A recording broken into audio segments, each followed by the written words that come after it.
Birthdays, all of these major milestone events. It's no secret COVID has thousands of couples that were planning to say yes to having to postpone their big day. In fact, Rita Garcia has been looking at this. It's not just the emotional toll, it's also having a financial impact, and it's keeping therapists busy. Yeah, you said it, right? Everybody's going through something. So here's the good news, though, Michaela. I can tell you, experts say this is going to come to an end. We will get through this, but there are some things that we all have to do to make sure we don't repress our feelings or ignore the signs of sadness, because otherwise we could have some bigger issues in the future. I've only been preparing for this wedding since I think I was 16. Like thousands of other happy couples, Annie Pham and her new fiancé Johnny Din will not walk down the aisle come November after all. A painful decision the couple made a few months out from celebrating their love with their 250 close friends and family. Have you accepted it yet, Annie? It's hard. I mean, every day is hard. There are days where I say, okay, I'm doing the right thing. You know, I'm doing what's safe for everybody. Everyone can hopefully enjoy it the same way next year, the way it was intended. And then there are days where I'm just kind of like, well, I had my heart set on it. The Pham says it's felt like a tsunami of emotions, even now just reliving the COVID climate back in March, and over the several months she was coming to terms with her decision, a position so many find themselves in now. COVID has changed everything, and the world as we knew it. Mishka Kimball is a therapist and says what we are all feeling and she's seeing in her patients is a collective grief, and it's more than missing milestones, but sadly for some, it's the opportunity to say goodbye. One of the first things to do to cope is to be able to acknowledge how we feel and to see that it's normal. It's normal for us to feel sad or disappointed, to be mad. You have to find meaning in the why, she says, and you'll discover that through talking about what's happened. If that's too much, she suggests grief journaling, a personal way to let your feelings flow on paper. It's also a good idea to check in on each other since everyone's been affected in some way. Dee Lee knows that as an events coordinator and Annie's wedding planner.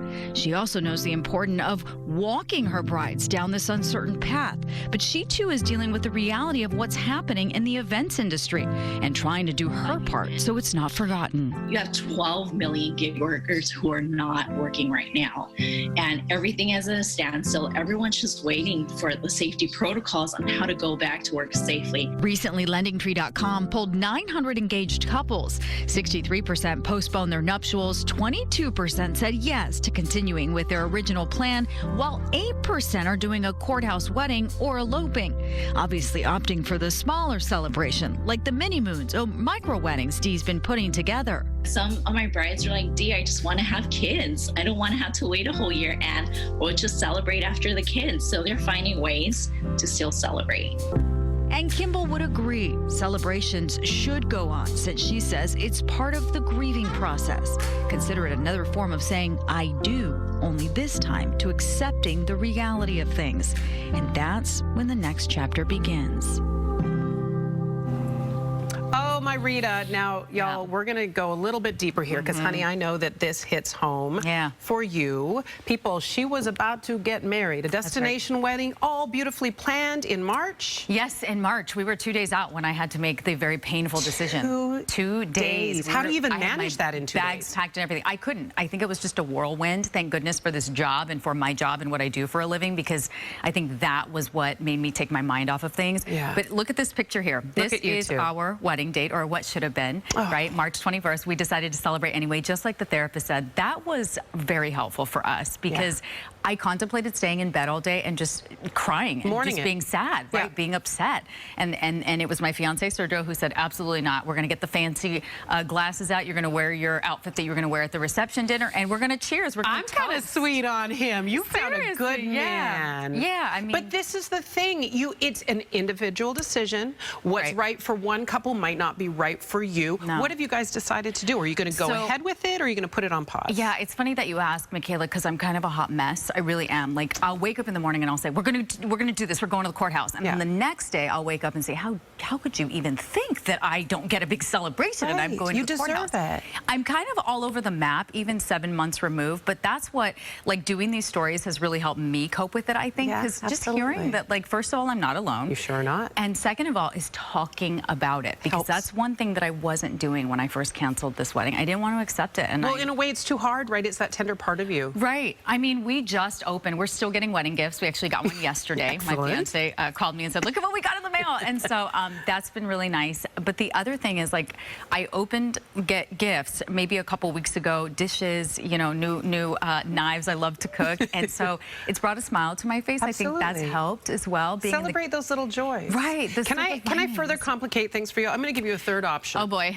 Tony, Garcia, Sumata, and Maria and I are willing to throw you a spot wedding here. If you and Sergio, I will officiate. Tony's going to sing. Sumata and I think Maria, you guys are going to hand her flowers. I think Garcia's going to do the food. I mean, if you can handle this wishy-washy bride who today will say, absolutely, let's do it. And tomorrow I'll be like, Michaela, how dare you? Honey, we work in news.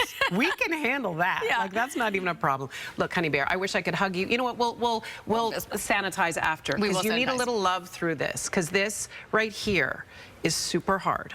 And I honor you for standing in it, acknowledging it, and sharing with other people, because there's power in sharing our stories. Exactly. And to other brides out there, know that it's okay to feel sad. That's the other thing. When it was happening to me initially, I felt bad for feeling bad because so many other people were experiencing loss. They were losing loved ones.